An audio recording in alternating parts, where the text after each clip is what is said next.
In Benue State, after the chaotic attack, the incident that happened that killed more than 200 people, Tinubu went and visited them. Hello, welcome to this channel. There is this video I came across and I would like us to watch it together. But before we do that, please, if you have not subscribed to this channel, please go ahead and do that. Click on the subscribe button and turn on your notification bell to keep being part of this. Then as you watch, do not forget to react and also drop your comments in the comment section. In Benue State, after the chaotic attack, the incident that happened that killed more than 200 people, Tinubu went and visited them. But before Tinubu visited Benue, there is something significant that happened. There was an attack before that major attack that claims about 14 lives. And that attack happened immediately. The army chief left. Army chief came to Benue. Immediately he left. The people now came and they attacked them. And after that, Tinubu went there. Immediately Tinubu left Benue. That was about 48 hours ago. Thereabout, getting to 2 days. A serious attack was leveled on the hometown of the secretary to the government of the federation. This is serious. This is insane. So what is the essence of Tinubu's visit?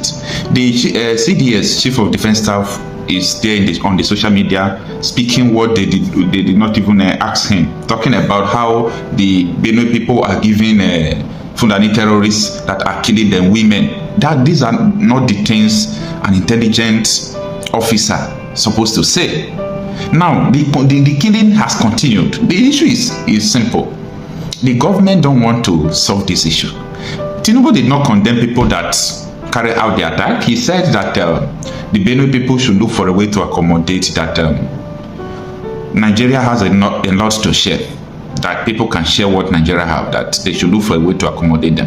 That people should go to a hospital and donate blood. That is not what people want to hear. Now, that will take me back to the issue of all these repentant bandits, repentant Boko Haram.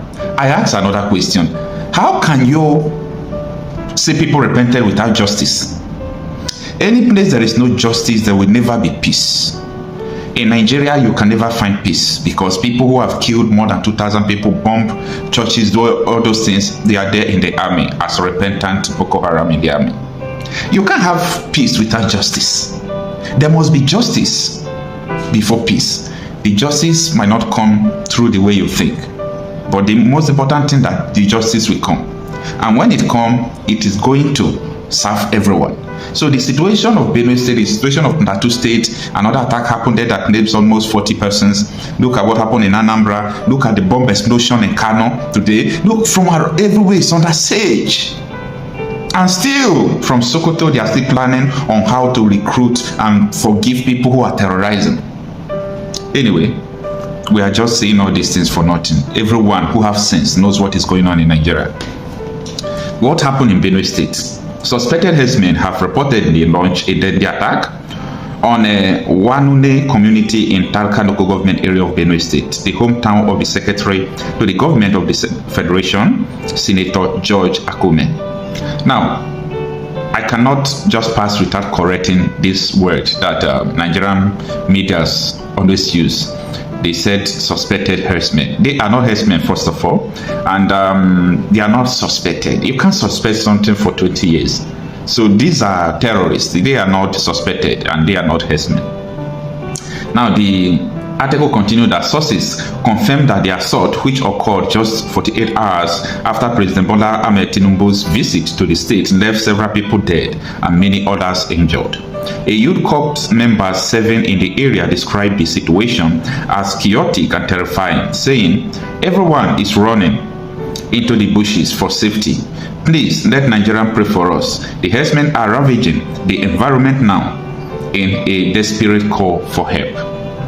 The renewed violence has raised serious questions about the effectiveness of President Tinubu's recent visit and the instruction he gave to the security agencies. Out of the article, people were believing that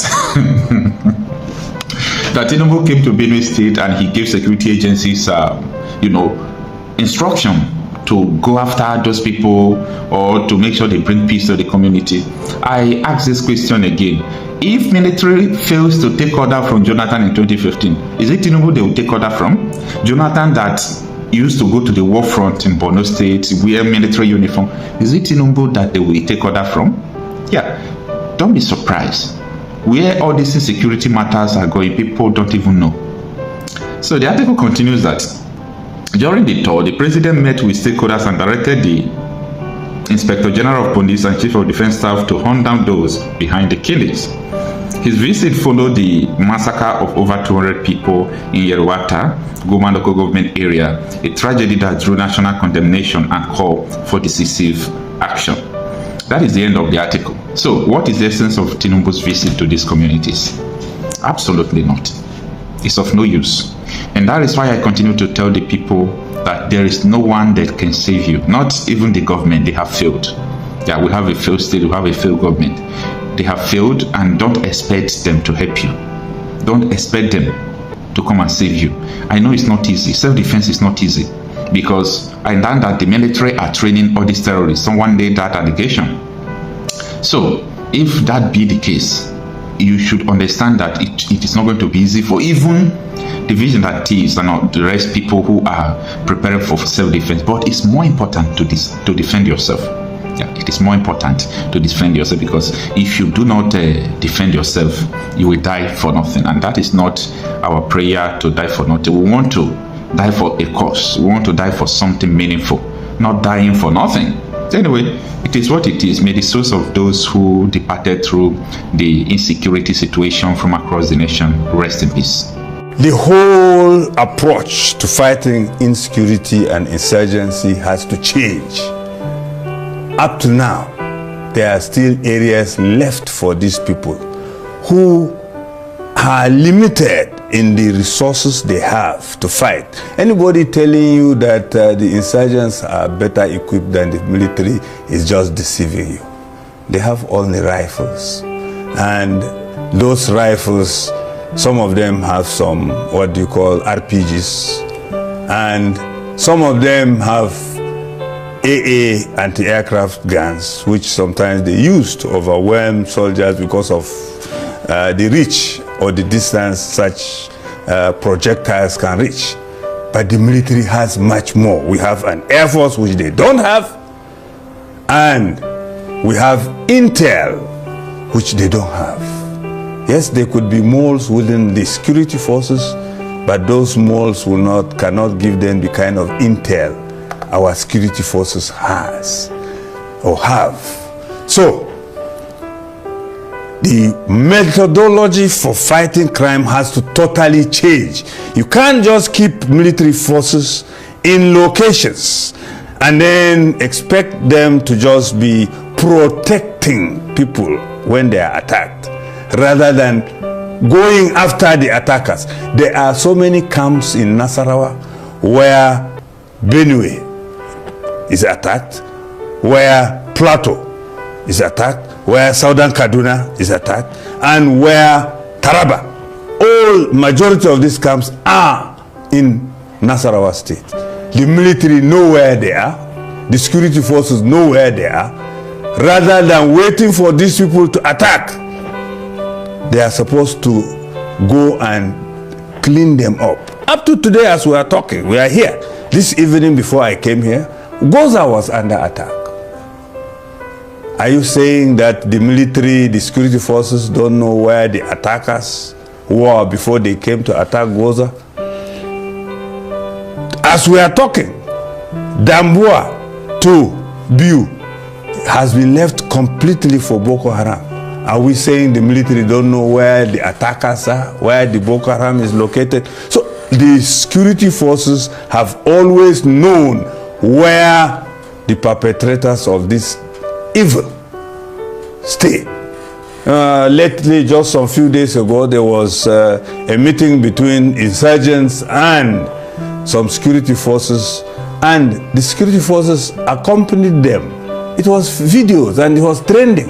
So the issue in Nigeria is, I don't know if we have a system or a real government in place that has responsibility as defined by the Constitution.